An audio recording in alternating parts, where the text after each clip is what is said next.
So this talk is about the Hex package manager. And the Hex package manager is a package manager for the whole ecosystem. And I'm trying to make that point that it's important that it's for the languages in the community. And I'd like to start out with a quote from José Valim that I really like, which he said for why he started working on Elixir. And he said, "I liked everything I saw in Erlang, but I hated the things that I didn't see." And that's one of the things that made me start working on Hex, because the package manager was one of the things that I hated, that I didn't see, and that we didn't have. And this talk is going to be mainly about Hex, but to start out, I want to talk about Mix, which is the build and the project management tool for Elixir. And Hex integrates with Mix, but it's an external application, and I'm going to show a bit about how that works later on. So with Mix, we can generate new projects, we compile our projects, we run tests for our projects, it handles our dependencies, and it can basically do anything else you can think of because it's extendable through what we call Mix tasks. And this is a Mix file, and the Mix file is located in your project directory. It defines your project, and what you see here is a very basic way of defining your project. This file ends in .exs, and that doesn't mean anything else except that it's a convention for what we call script files. And a script file is a file that is not compiled. We just run it and execute the code, so we define the My Project Mix file module at runtime. And as I said, it's loaded automatically, and in this file you can configure your project, you list your dependencies, and you can have compile options and options for other tasks here. And this is what it looks like when you define your dependencies. So here we define two dependencies, poolboy, which is a JIT dependency, and we also have the ecto dependency, for which we have not defined a way to fetch the package, to fetch the dependency, which means it's going to be treated as a Hex package, and we just specify the version requirement. So we have a bunch of tasks in Mix for handling dependencies. We have deps-get, deps-update, and so on. Another thing Mix does is what we call it converges the dependencies, and I'm going to talk more about this later. Basically what converging does is that we take your whole dependency tree, which is your dependencies and your dependencies, and we converge them to a list, to a set of unique applications. We also need to sort the dependencies because we have compiled time dependencies because of metaprogramming.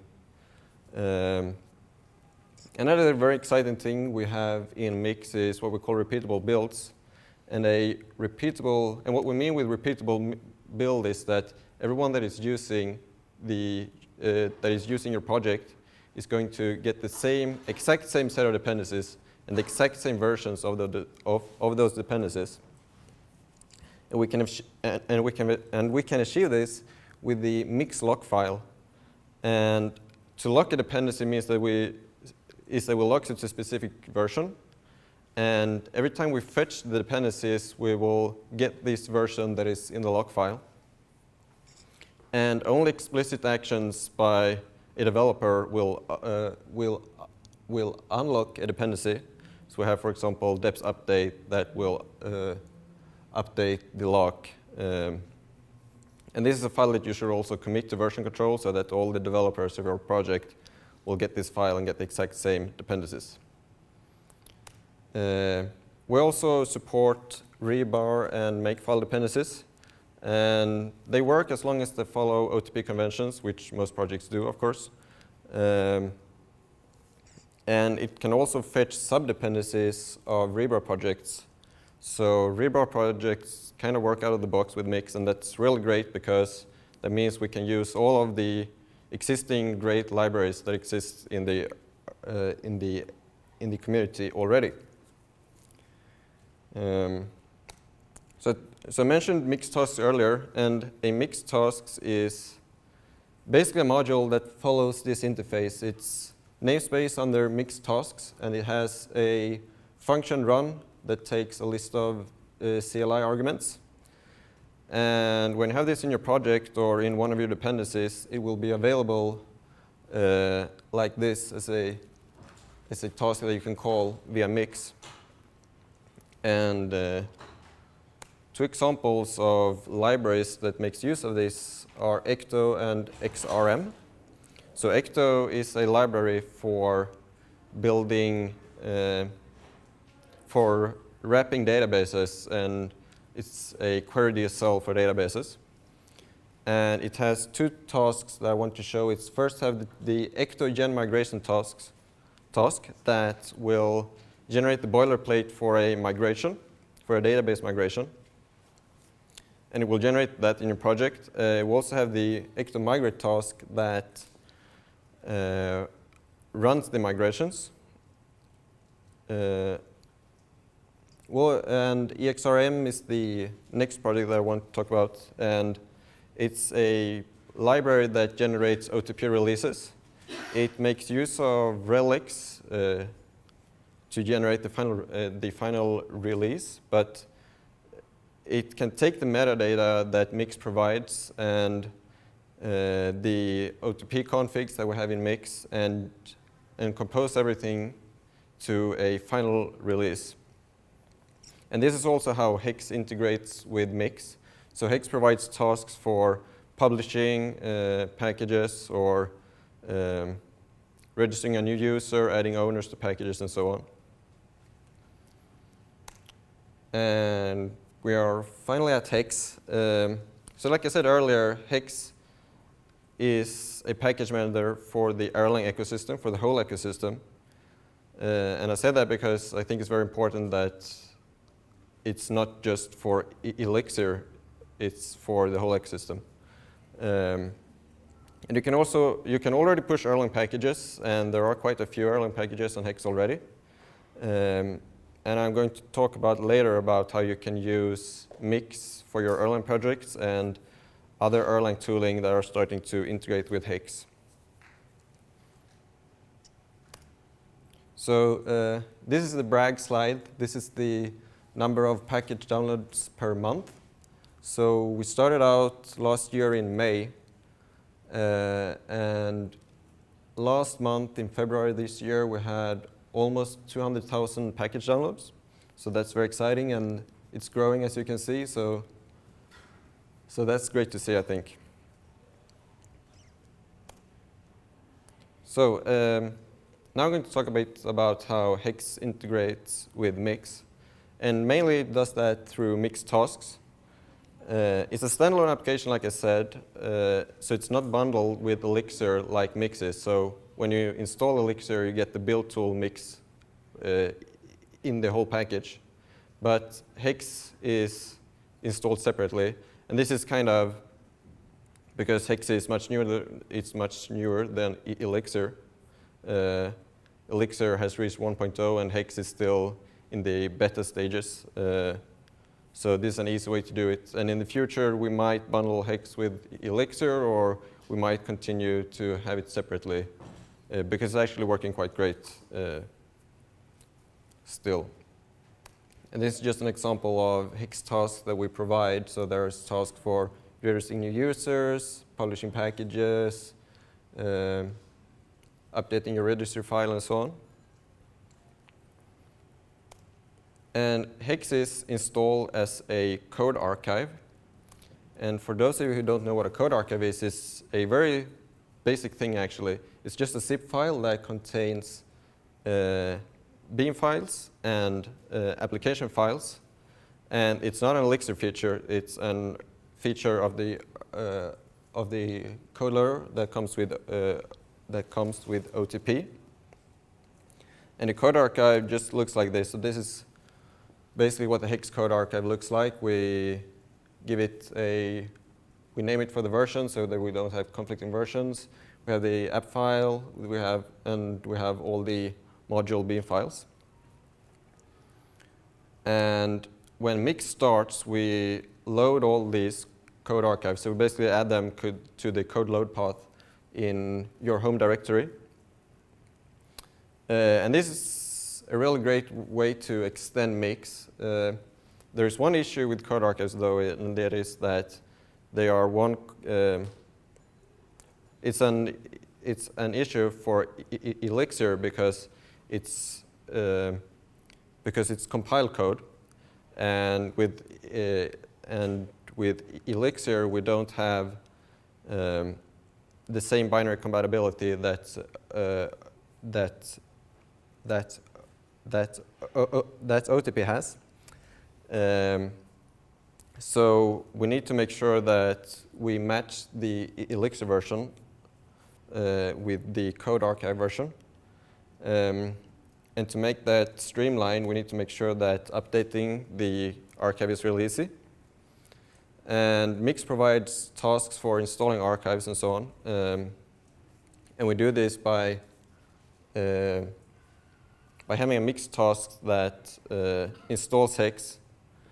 And it basically just goes to an URL and it downloads Hex, and we give the Elixir version inside the URL so that we can install a version that matches the Elixir version.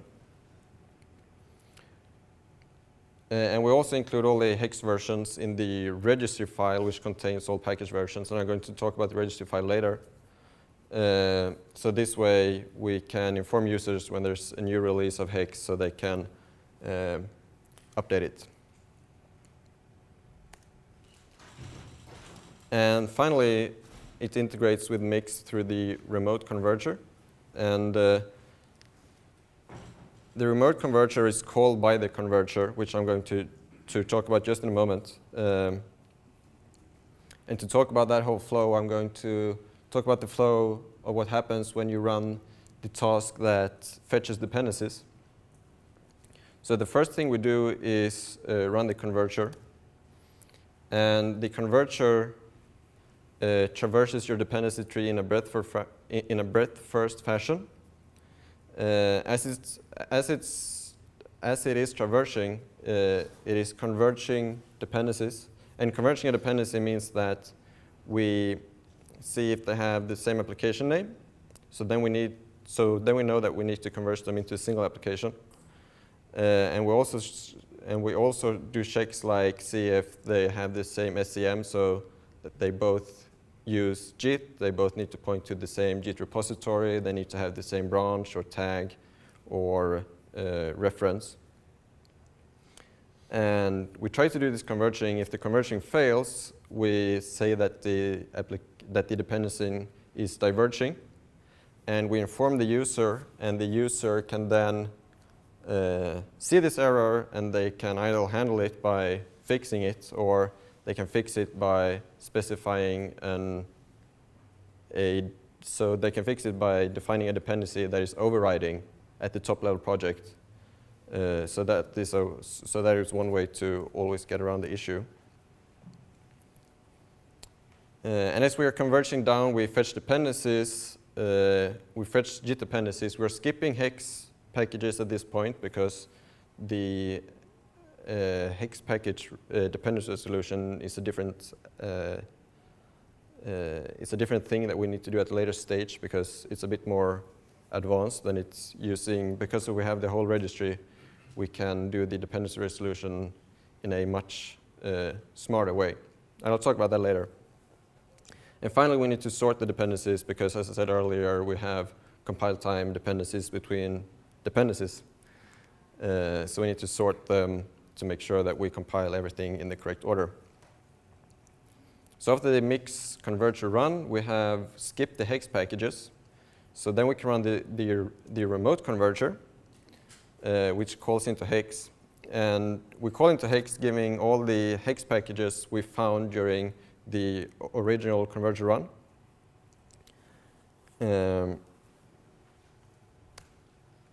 So it hooks into the converter. And before we can run the dependency resolution algorithm, we need to update the registry. And the registry is just it's a very simple thing. It's just a simple ETS file, which so it's an ETS table that we store to a file. And it just has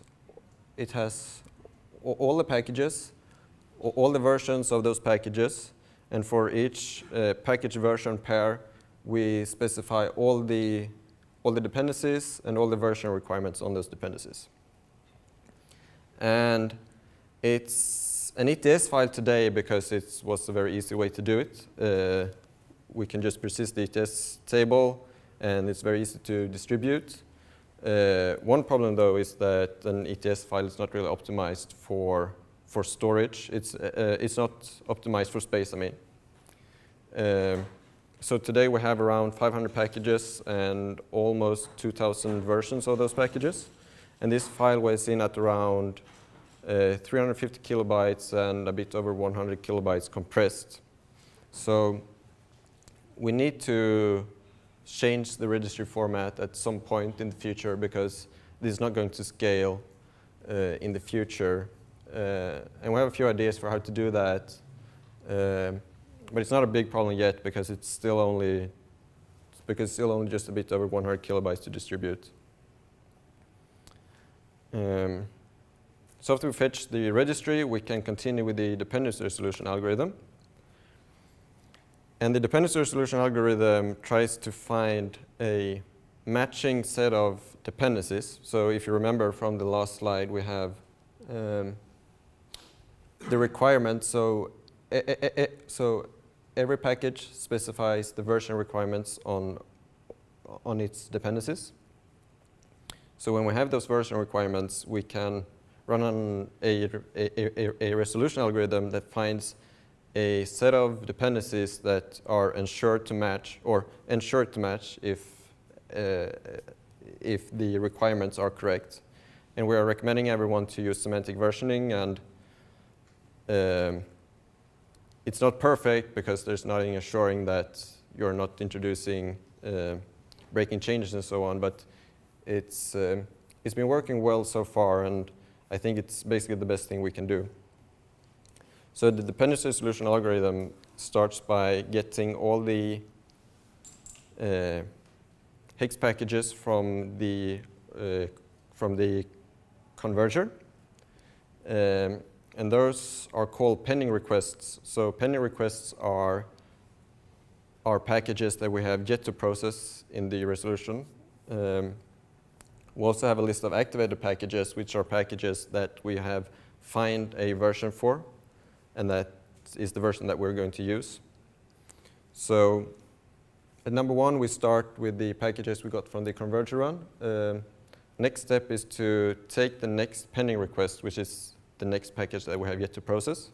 We find the latest version that we can use that we compare. So we basically get just the latest version.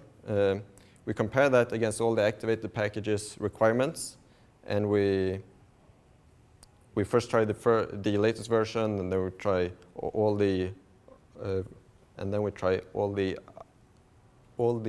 other versions to see if they match. If nothing matches, we're going to backtrack, which we'll get back to later. But if we do find the matching release, we activate that package.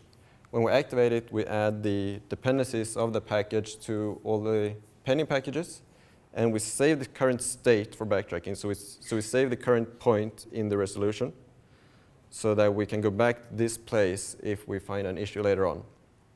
So with this algorithm, we can find,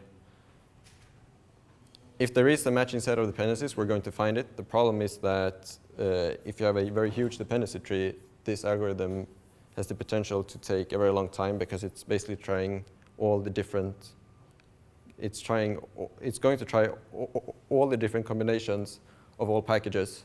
It has a few shortcuts, so we haven't had any issues with this yet, but we're kind of testing the waters to see if this is going to work.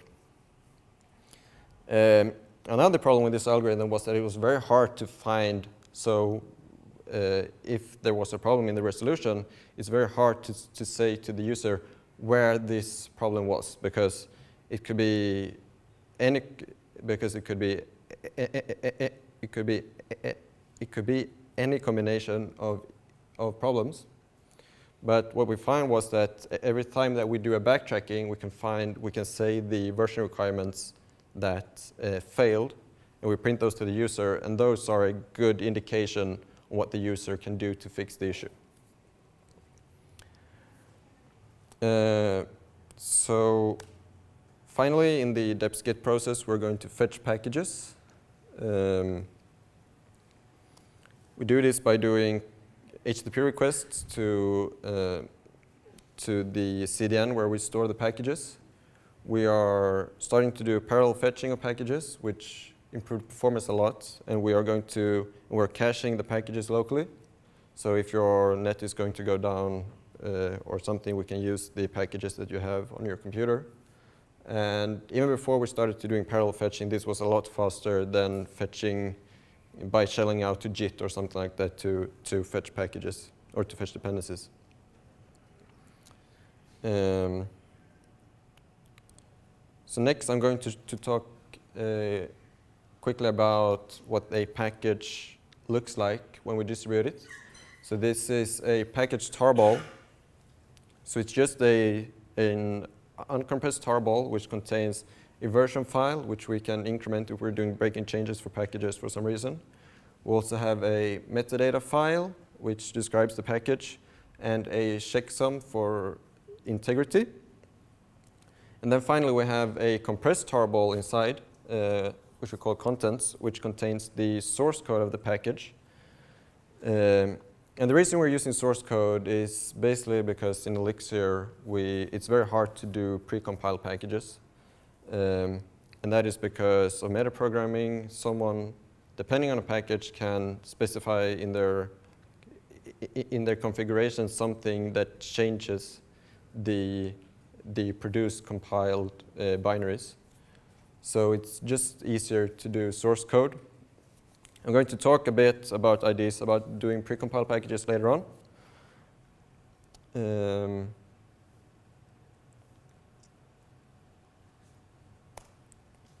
You can also use Hex with Erlang. We have what we call standalone mix, which is just an e-script with Elixir bundled, so you can use mix without installing Elixir. And you can use mix for your projects. Mix can compile source code for OTP applications, and you can use Elixir for configuring your application and your OTP environment. And I think that's great because Elixir, I think, is a good language for scripting and for configuration. And there's a project called Mix Erlang Tasks, which you can find on GitHub, and I believe it's also on Hex now, which extends Mix with a few tasks for testing your application. So it has common test, eUnit, and a task for generating documentation. So if you want to try out Mix with your current projects, you can check this project out, and hopefully it can help you by providing tasks for your common things that you do. I'm also going to talk a bit about Hex PM, which is what we call the API server and the website. On the website you can find documentations for packages, you can browse and find new packages, we have download statistics and so on. And we just use the API server for basically just registering new users and publishing packages. So all the registry and the packages, the package tarballs, are distributed separately, so that if the API server were to go down for some reason, we're not going to break your deploys or your workflow. And this is just what the start page for the website looks like. And like I said, we also host documentations there, so you can use xdoc, sorry, it's supposed to say xdoc, to generate your documentation. And to do this, you just call mix hex docs, which calls into the documentation generation, and then it's going to zip that up and upload it to hex docs, where we host your documentation. And this is and this is just an example of what that will look like. You can also do that for your Erlang project. So sbroker is a project that is distributed through Hex, and you can just call into edoc. So you can just replace the docs task that xdoc provides with the task from, if you remember, from here. If you just use this project, you can upload documentation for your projects easily.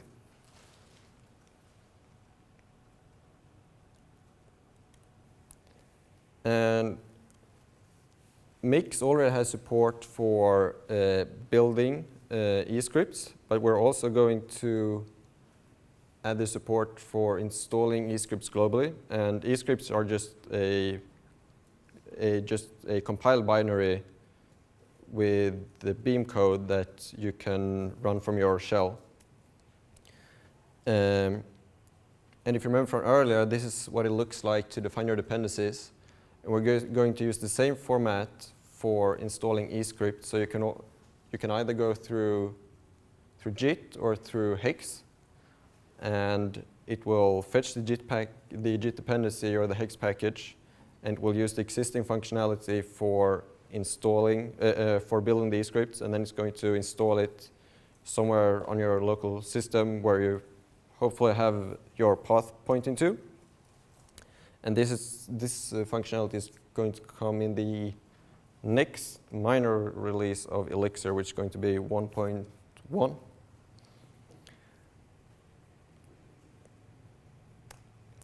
Finally, I want to talk a bit about Erlang tooling and how it can integrate with Hex. So we have rebar 3 that is being worked on by Fred and Tristan, which is a new version of rebar, which is still being developed, I believe, yes. And we talked to them, and they are in the process of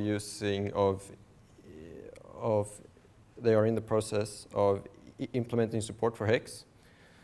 And we have also been talking a bit about, with the OTP team about their planned package manager. If you remember, there was a discussion on the mailing list for IDs for an OTP package manager, and we'll be talking with the OTP team and seeing kind of what we can use, if we can work together, and I think it's looking promising.